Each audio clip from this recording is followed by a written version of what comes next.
Hello တသားမီတို့ရေအားလုံးပဲမင်္ဂလာပါ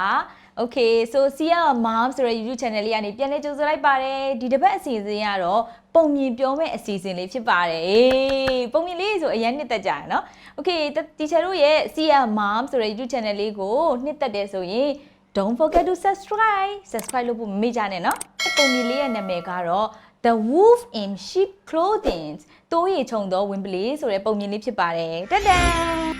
Okay ပုံမြင်လေးကတော့ The Wolf in Sheep Clothing တိုးရီခြုံတဲ့ဝင်းပလီဒါဆိုရင်ပုံမြင်လေးစကြမယ်နော် Once upon a time there was a wolf တခါတော့ကတဲ့တောအုပ်ထဲမှာဝင်းပလီတစ်ကောင်ရှိတယ် He was very hungry So he decided to find the meal for him သူကအရန်ပိုက်စာနေတဲ့အတွက်ကြောင့်တဲ့တိုးအုံနာလေးတွေကိုသွားပြီးတော့တဲ့အစာရှာဖို့သူကတိုးလေးတွေကိုစားမယ်ဆိုပြီးတိုးအုံနာကိုသွားတယ် But it was very difficult for him to get the sheep ဒါပေမဲ့သူ့အတွက်တိုးကောင်လေးတွေကိုစားဖို့ကအရန်ခက်ခဲနေရဲ့ဘာကြောင့်လဲဆိုလို့ရှိရင်ဒီမှာsheep have လို့ခေါ်တယ်တိုးထိန်တဲ့သူတွေက the sheep heads were everywhere very carefully looking after their sheep heads တွေကတိုးလေးတွေကိုတေချာစောင့်ရှောက်နေတဲ့အတွက်ကြောင့်သူကဝင်ပလွေးကအနာကိုသွားလို့မရဘူးဖြစ်နေတယ်တဲ့ so he was very very sad သူကအရန်ကိုစိတ်ညစ်နေပြီเนาะhe was very hungry ဘိုက်တွေလည်းစားနေပြီso he decided what to do he was thinking what to do there so on the way သူကအဲ့လိုနဲ့လာနေတဲ့လမ်းမှာတဲ့ဒီမှာကြည့်ပါဦး He found a sheep skin ဒီမှာလမ်းမှာ तू ကဘာတွေ့တယ်လဲဆိုရင်ဝင်းပလွေလေးရာတဲ့တိုးရဲ့အရေကွန်ကြီးတစ်ခုကိုလမ်းမှာကျနေတာ तू ကတွေးလိုက်တယ်တဲ့ Wow he got an idea Wow I will get into that skin I will get into the sheep skin ငါကဒီတိုးရဲ့ဝိယုံကိုအပေါ်ကနေခြုံလိုက်မယ်ဆိုရင် the sheep will not recognize me she have ကလည်းငါ့ကိုသတိရမှာမဟုတ်တော့ဘူးမှတ်မိမှာမဟုတ်တော့ဘူးတဲ့နော် so မမှတ်မိတော့ဘူးဆိုရင် so I will go near the sheep အဲ့ချိန်မှာသူကတိုးရီနာကိုသွားမယ် and I will take away the sheep with me right အဲ့မှာတိုးရီကိုငါခေါ်သွားမယ်ဆိုပြီးတော့သူကအဲ့လိုကြံလိုက်တယ်တဲ့ okay so now he now look at him he was in the sheep skin now သူကတိုးရီခြုံလိုက်ပြီနော်တိုးရီခြုံပြီး he went near the sheep there were many sheep gazing there ဒီမှာမြက်ကလေးတွေကိုစားနေတဲ့တိုးလေးတွေအများကြီးရှိအဲ့နာကိုသူကသွားလိုက်တယ် Okay so as he was thinking before သူအရင်တော့စဉ်းစားထားတဲ့အတိုင်းပဲသူကတိုးရီအရေကွန်ကိုခြုံလိုက်တဲ့အခါမှာ sheep have တွေကလည်း there were sheep have တွေရှိပေမဲ့they really didn't recognize him သူ့ကိုမမှတ်မိကြဘူးတဲ့ so now သူကတော့အရန်ပျော်နေတာပေါ့နော်အဲ့လိုနဲ့ there was evening comes အဲ့လိုနဲ့ပဲညနေခင်းကိုရောက်လာတယ်ညနေခင်းကိုရောက်တော့ဘာလုပ်ကြမလဲဆိုတိုးလေးတွေကဒီမှာနော်သူတို့ရဲ့အိမ်ထဲကိုဝင်ကြတော့မယ်ဆိုတော့တိုးလေးတွေအောင်လုံးအိမ်ထဲကိုဝင်အဲ့ချိန်မှာ wolf ဝင်ပလွေကြီးကလည်းအထက်ကိုလိုက်ပြီးအသာလေးဝင်သွားတယ်နော်ဝင်သွားပြီးတော့ as he had decided before he would take one of the sheep and this is for his supper ငါအတွက်ညစာအတွက်တော့လုံလောက်ပြီဆိုပြီး तू ကအရန်ပျော်နေတာအဲ့မှာအဲ့လိုနဲ့သူတို့ရဲ့အထက်ကိုရောက်သွားတယ်အထက်ကိုရောက်သွားတော့ as he were decided to discard himself သူကိုသူတိုးရည်ယူချွတ်ပြီးတော့တိုးတကောင်ကိုဖမ်းစားတော့မယ်အလုပ်ရဲ့အချိန်မှာပဲအဲ့မှာဘယ်သူရောက်လာလဲဆိုလို့ရှိရင် the sheep herds coming အဲ့ချိန်မှာဒီမှာ sheep herds ကပြန်ရောက်လာတယ် he was there he was looking around the sheep and he found one sheep it was bigger than the others wow who is that အဲ့မှာ sheep herd ကရောက်လာပြီးတော့သူကဘာကြောင့်ရောက်လာလဲဆိုရင်ဒီညစာတိုးတွေကိုညစာကျွေးဖို့အတွက်တဲ့သူကတိုးတကောင်လိုအပ်တယ်တဲ့တိုးတကောင်လာရှာတယ်အဲ့ချိန်မှာ तू ကကြည့်လိုက်တဲ့ချိန်မှာတိုးတွေထဲမှာတခြားတိုးတွေထက်ပို့ပြီးတော့ကြီးနေတဲ့တိုးတကောင်ကိုတွေးလိုက်တယ်တဲ့ who was that ဘယ်သူဖြစ်မလဲအဲ့ဒါ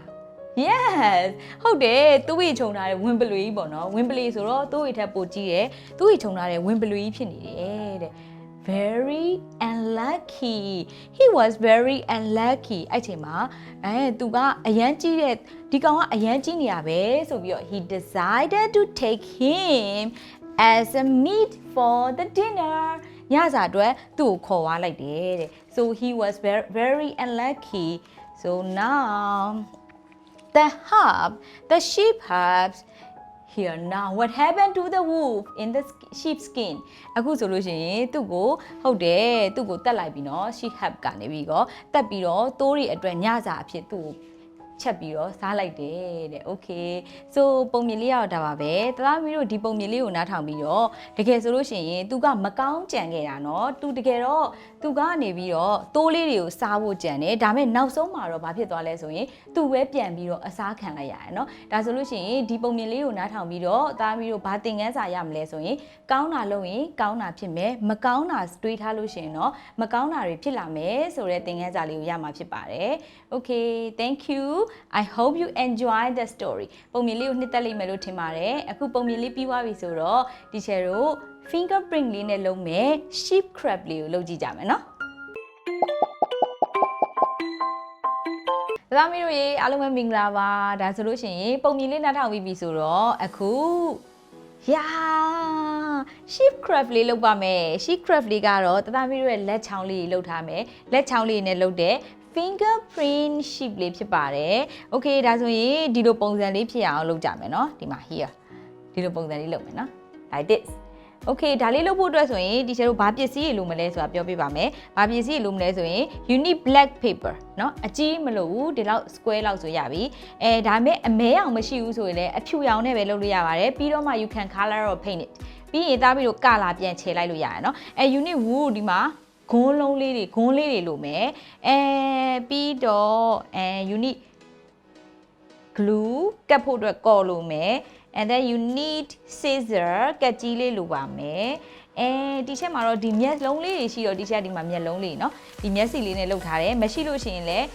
ကာလာလေးခြေလိုက်လို့လည်းရပါတယ်เนาะမာကာလေးနဲ့ပဲခြေလိုက်လို့ရတယ် so we make like this ဒါမျိုးလေးလုပ်ကြည့်ကြမယ်เนาะ ready လား okay ဒါဆိုလို့ရှိရင်ပထမဦးဆုံးမှာတော့မာကာပန်လေးနဲ့အသားမီးရဲ့လက်ကလေးကိုဒီမှာချလိုက်မယ်ချပြီးရင်ဒီမှာလက်အရာလေးတိုင်းလိုက်ဆွဲလိုက်မယ်နော် okay ဒါဆိုရင်အရာလေးပြေးသွားပါပြီအရာလေးရပြီးသွားလို့ရှိရင်ဒီမှာခုနပုံလေးရအတိုင်းပဲဒီမှာဥကောင်းလေးလှုပ်ထားတာရှိတယ်နော်ဒီမှာခေါင်းလေးလှုပ်ထားတယ်ခေါင်းလေးလှုပ်ရမှာဖြစ်တဲ့အတွက်ခေါင်းလေးကိုဒီလွတ်နေတဲ့နေရာလေးမှာဆွဲလိုက်မယ်ခေါင်းလေးဆွဲဖို့ဆိုရင်ပထမဦးဆုံးကဒီမှာခုံလေးတစ်ခုဆွဲမယ်ဒီလိုခုံလေးဆွဲမယ်ပြီးရင်ဘေးမှာနေရွက်ကလေးထည့်မယ်ဒီဘက်ဘေးမှာလည်းနေရွက်ကလေးထည့်မယ်ပြီးရင်အောက်ကိုမျက်နှာလေးဒီလိုလေးသွားမယ်โอเคဒါဆိုရပါပြီပြီးရင်အဲ့ဒါလေးကိုလည်းဒီလိုကတ်ကြီးနဲ့ညှက်ကြမယ်နော်နောက်အခုစီဇာလေးနဲ့ညှက်ပါမယ်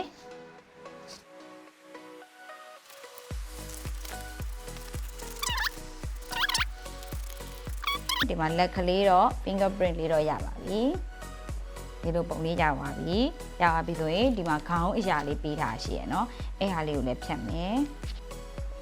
ကော်လေးနဲ့ဒီမှာ head လေးရပါတယ်เนาะ head လေးကိုခဏလေးဒီမှာထားမယ်ကော်လေးနဲ့အရင်ဆုံး body လေးခန္ဓာကိုယ်လေးကိုဂွန်းလေးတွေသုံးပါဆိုတော့ဒီမှာကော်လေးလိုက်ကတ်လိုက်မယ်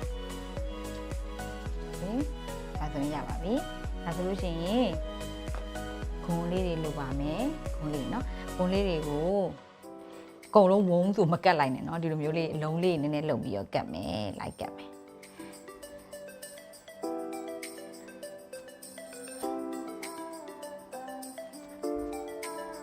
โอเคဒါဆိုရင်ကတ်ပြီးပြီโอเคဒါဆိုလို့ရှိရင်ခေါင်းလေးကိုကတ်လိုက်မယ်ဒီမှာကော်လေးရှိရတော့ဒီနားလေးမှာခေါင်းလေးထည့်လိုက်မယ်ကတ်ပြီးသွားရင်ခေါင်းလေးရဲ့အပေါ်ပိုင်းလေးမှာလည်းအမွှေးလေးနည်းနည်းထည့်မယ်နော်ဂွန်းလေးနည်းနည်းထည့် Oh it's really very cute နော်ဒီစရာတော့အရင်ကြိုက်တယ် and then I have got these twi eyes ဒီချက်မှာဒီအယုတ် ဒီအယုံမျက်လုံးလေးရှိတော့ဒီချက်အယုံမျက်လုံးလေးကတ်လိုက်မယ်နော်ဒါမျိုးအယုံမျက်လုံးလေးမရှိရင်လည်းဒီချက်ခုနပြောထားလိုမျိုးပဲမာကာပန်လေးနဲ့ပဲထည့်လိုက်လဲရပါတယ်မျက်လုံးသားလေးတွေကိုမျက်လုံးကဒီနားလေးဒီမှာမျက်လုံးလေးကိုကော်တုပ်လိုက်မယ်နော်ပြီးရင် here and here ta-da so now you have got a fingerprint sheep craft I hope you enjoy နေတာပြီးတော့အရင်နှစ်တက်လိမ့်မယ်ထင်မယ်เนาะ okay ဒါဆိုရင်ကိုလှုပ်ထားတဲ့ craft လေးတွေကိုကိုယ့်ရဲ့အခန်းထဲမှာအလှဆင်ထားလို့ရတယ်เนาะ okay so you can also have different color sheep ဒီကျတော့အရှိပတ်ဒီမှာတော့စီးရမှာdifferent color sheep လေးပြောပြတယ်မှတ်မိသေးလား Baba black sheep have you any why with this so if you want other color sheep so pink လေးလိုချင်တယ် green လေးလိုချင်တယ်ဆိုလဲတယောက်ဒီ wool လေးတွေကို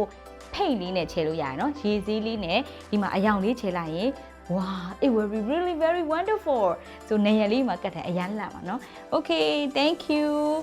I hope you enjoyed it so this is a fingerprint sheep okay thank you so ဒီစင်စီလေးကိုနှစ်သက်တယ်ဆိုရင်စီရမားဆိုတဲ့ YouTube channel လေးကို subscribe လုပ်ဖို့မမေ့ကြနဲ့เนาะ so နောက်တစ်ချိန်ပြန်လည်ဆုံတွေ့ပါမယ်အားလုံးပဲ bye bye